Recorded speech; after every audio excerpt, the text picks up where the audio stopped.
What advice do I have for college graduates? Certainly, I'd invite you to apply for a job at SolarCity or Tesla or SpaceX. If not, then if that doesn't work for whatever reason, then apply to jobs at other companies in that arena or try starting a company. If you study engineering and you figure out how to design new things, then it's relatively easy to start a company. You just need to get a few like-minded people with you. Although I have to say that the space business is quite hard to start a company in the space business because it's such a capital-intensive business. So it may be better to do something in solar power, or if you're going to do it in cars, do it as kind of a component supplier for cars or something like that. Musk has college degrees in business and physics, but SpaceX is his first venture in aerospace. How did you get the expertise to be the chief technology officer of a rocket ship company? I do have a physics background. That's helpful as a foundation. And then I read a lot of books and talked to a lot of smart people. Don't just follow the trend. You may have heard me say that it's good to think in terms of the physics approach of first principles, which is, rather than reasoning by analogy, you boil things down to the most fundamental truths you can imagine, and you reason up from there. And this is a good way to figure out if something really makes sense, or if it's just what everybody else is doing. It's hard to think that way. You can't think that way about everything. It takes a lot of effort. But if you're trying to do something new, it's the best way to think. And that framework was developed by physicists to figure out counterintuitive things like quantum mechanics. So it's really a powerful method. And I want to know, what is the one thing that has surprised you about your life? Well, I'm surprised by the whole thing, honestly. I certainly didn't expect for any of these things to happen, honestly. Yeah. I just I knew I wanted to be involved in technology, in fact, the only reason I started a company back in '95, an internet company, was because I couldn't get it. There were only a few internet companies, and I couldn't get a job at any of them. So I tried to get a job at Netscape, and sent my resume in and tried hanging out in the lobby, but I was too shy to talk to anyone. And then I was like, okay, well, I guess I'll have to start a company because I can't get a job anywhere. Thank you.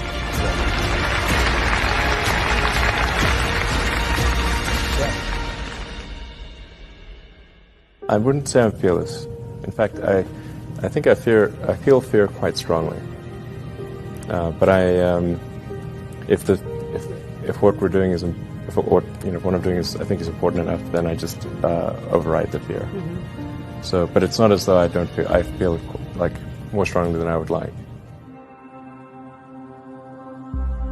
I think also people tend to overweight risk on a personal level. It's one thing if you've got a mortgage to pay and kids to support, and that if you were to deviate from your job, how are you going to feed your family and pay the rent? And okay, that's understandable. But let's say you're young and you're just coming out of college or coming out of high school or whatever. What do you risk?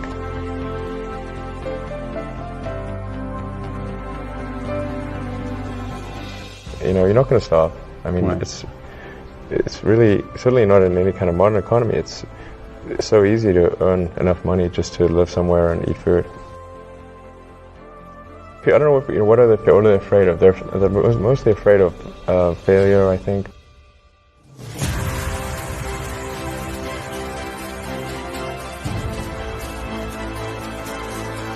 People should be less risk averse when there's not much at risk.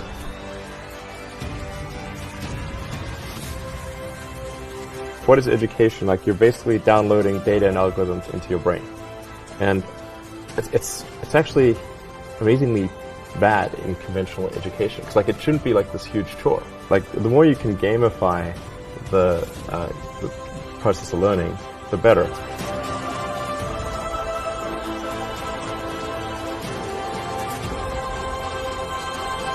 I was at sort of a slight existential crisis because I was trying to figure out what does it all mean? Like, what's the purpose of things? And I came to the conclusion that if we can advance the knowledge of the world, if we can do things that expand the scope and scale of consciousness, then we're better able to ask the right questions and become more enlightened, and that's really the only way forward.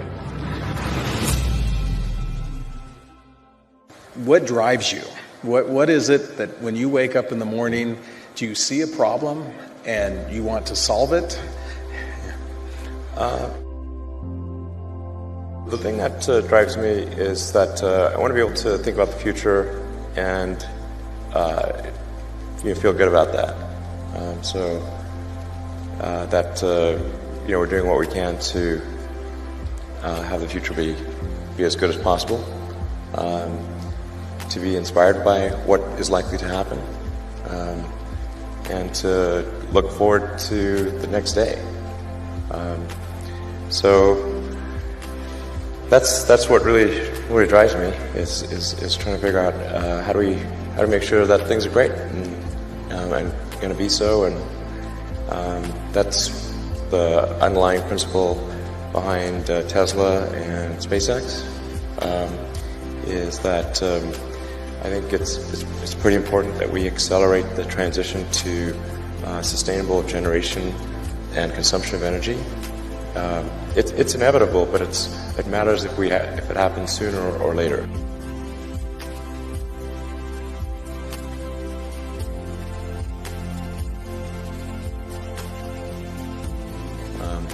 And then SpaceX is about helping make life multiplanetary, and doing what we can to continue the dream of Apollo, and ultimately make a contribution to life becoming multiplanetary.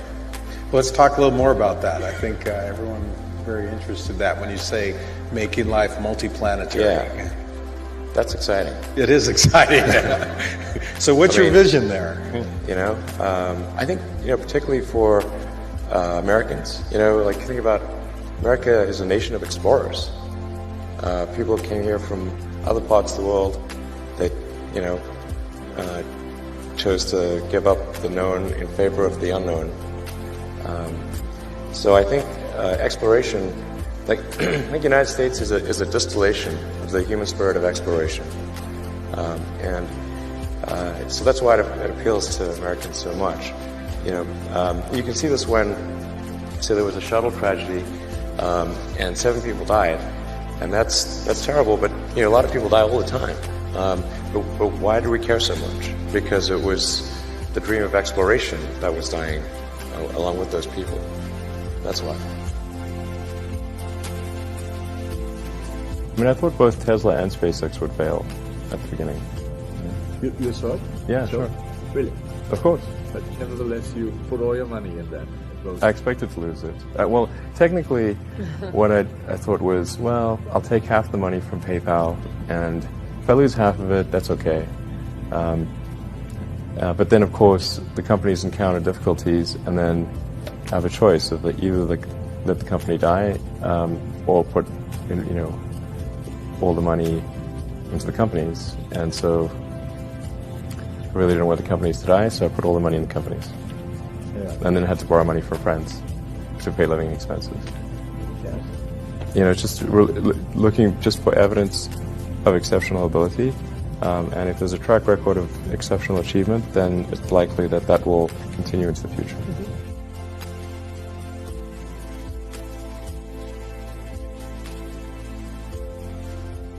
Well, it really depends on the stakes. If the stakes are high, if it's really important, then I will overcome the fear and just do it anyway.